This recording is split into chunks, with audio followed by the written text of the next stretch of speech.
ഇന്ന് തന്നെ ഡൗൺലോഡ് ചെയ്യൂ. കാണൂ നിങ്ങളുടെ ഫേവറേറ്റ് ഷോസ്. നിനക്ക് അമ്മയില്ലെന്ന് ആരാ പറഞ്ഞ്? ഇനി മുതൽ എന്റെ അമ്മ നിന്റെയും കൂടിയാ. സമയമുള്ളപ്പോഴൊക്കെ വീട്ടിലേക്ക് വാ.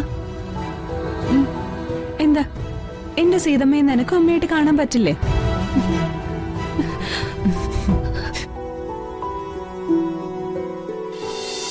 അതെ, നിങ്ങൾ രണ്ടുപേരും കുട്ടികളുടെ അടുത്തേക്ക് ചെല്ല്. ഞങ്ങള് സ്ത്രീകൾക്ക് കുറച്ച് രഹസ്യം പറയാനുണ്ട്. നല്ല ബെസ്റ്റ് കക്ഷിയോടെ രഹസ്യം പറയാൻ പോകുന്നത്. ഏയ്, അതൊക്കെ മഹിയുടെ തോന്നല. രഹസ്യം സൂക്ഷിക്കാൻ ചിന്നുനെ കഴിഞ്ഞ് വേറെ ആരും ഉള്ളൂ, അല്ലേ ചിന്നു? എന്നാ നിങ്ങൾ അങ്ങോട്ട് ചെല്ല്, ഞങ്ങൾ അങ്ങോട്ട് വന്നേക്കാം. ആ ആയിക്കോട്ടെ, ശരി. വാ മഹി.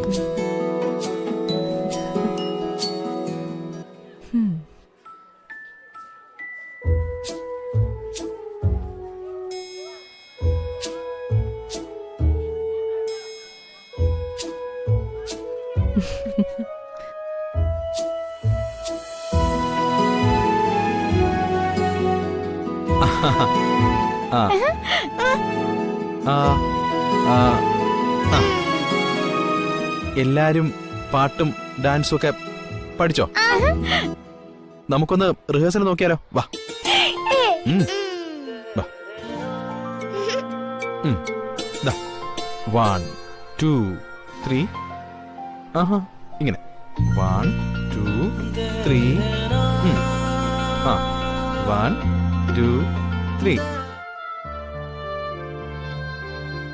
നമ്മള് ചില കഥകളിലൊക്കെ വായിക്കുന്ന പോലെയാ എന്റെ ജീവിതം. എന്തെങ്കിലും കുറവുണ്ടോന്ന് ചോദിച്ചാ പുറമേ ആർക്കും ഒന്നും പറയാനില്ല. എനിക്ക് ഒരു കുറവേ ഉള്ളൂ, ഒരു അമ്മയുടെ. ഒരിക്കലും നികത്താനാവാത്ത വലിയൊരു കുറവാണതെന്ന് ഞാൻ എന്നോട് തന്നെ പറഞ്ഞ് ബോധ്യപ്പെടുത്താറുണ്ട്. എങ്കിലും ചില സമയങ്ങളിൽ മനസ്സിലൊരു ഇരുട്ട് വന്ന് നിറയാറുണ്ട്. ആ ഇരുട്ടില് ആരും കാണാതെ ഞാനിരുന്ന് കരയാറുണ്ട്. അപ്പോ വസുമതി ആന്റിയും ഗിരിജ ആന്റിയും ഒക്കെ ദുർഗയുടെ സ്നേഹത്തിലല്ലേ പെരുമാറുന്നത്? ഞാനെല്ലാം പറയാം നിന്നോട്.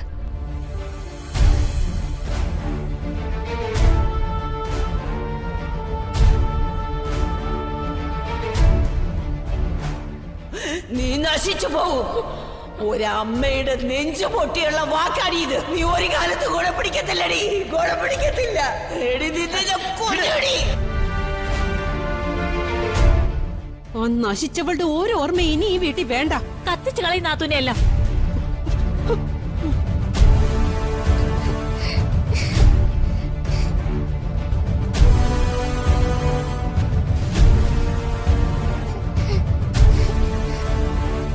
നിന്റെ അച്ഛനെ നിനക്ക് വേണമെങ്കിൽ ഞാൻ പറയുന്ന പോലെ അനുസരിച്ചേ പറ്റത്തുള്ളൂ. എന്നെ എതിർത്ത് നീ ഒന്നും ചെയ്യില്ലെന്നും പറയില്ലെന്നും സത്യം ചെയ്തു തരണം.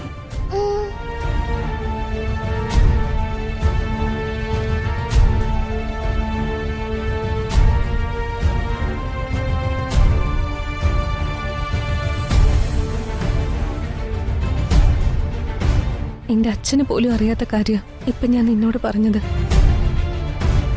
ഒരിക്കലും നിന്നിൽ നിന്ന് മറ്റൊരാളിത് അറിയരുത്. നീ പേടിക്കണ്ട, ഞാൻ ആരോടും ഇത് പറയില്ല. ഞാനും കുറെ രഹസ്യങ്ങളുമായല്ലേ ജീവിക്കുന്നത്.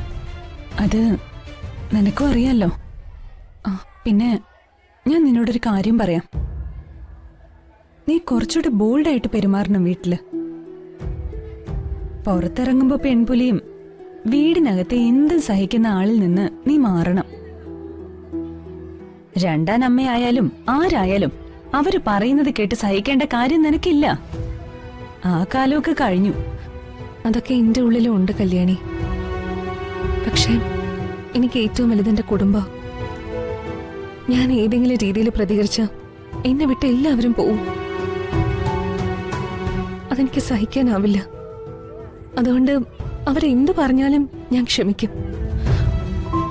അമ്മ ഇന്ന് എന്റെ വിളിക്ക് വിളി കേൾക്കാൻ ആരും ഇല്ലാത്തതിന്റെ ഒരു ശൂന്യത മാത്രമേ എനിക്ക് സഹിക്കാൻ പറ്റാതെ ഉള്ളൂ. നിനക്ക് അമ്മയില്ലെന്ന് ആരാ പറഞ്ഞ്? ഇനി മുതൽ എന്റെ അമ്മ നിന്റെയും കൂടിയാ. സമയമുള്ളപ്പോഴൊക്കെ വീട്ടിലേക്ക് വാ. എന്താ എന്റെ സീതമ്മയെ നിനക്കും അമ്മയായിട്ട് കാണാൻ പറ്റില്ലേ?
സ്വപ്നലോതാൻ തോന്നുന്നു.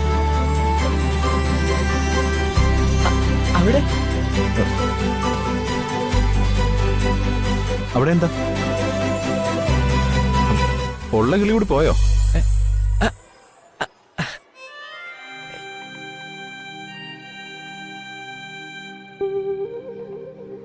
അല്ല, ഞാൻ വെറുതെ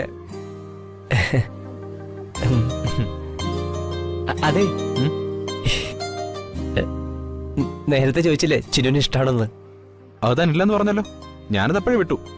അല്ല, അത് വിടണ്ടെന്ന് പറയാൻ വരുമായിരുന്നു. ശരിക്കും ആ, എടാ ഭയങ്കര എന്ന് തുടങ്ങി. സത്യം പറയണം, കുറച്ചു ദിവസമായി, പക്ഷെ പറയാനൊരു ധൈര്യമില്ല. എത്ര ധൈര്യം സംഭരിച്ചു എന്നാലും ആളുടെ അടുത്തെത്തുമ്പോ പതറിപ്പോവും. അതുമാത്രല്ല, നോ അടിച്ചു കൈ തന്നാൽ വിലയും പോവും മാനവും പോവും. പിന്നെ വല്ലതും പറയാൻ പറ്റുമോ? അത് ശരിയാ.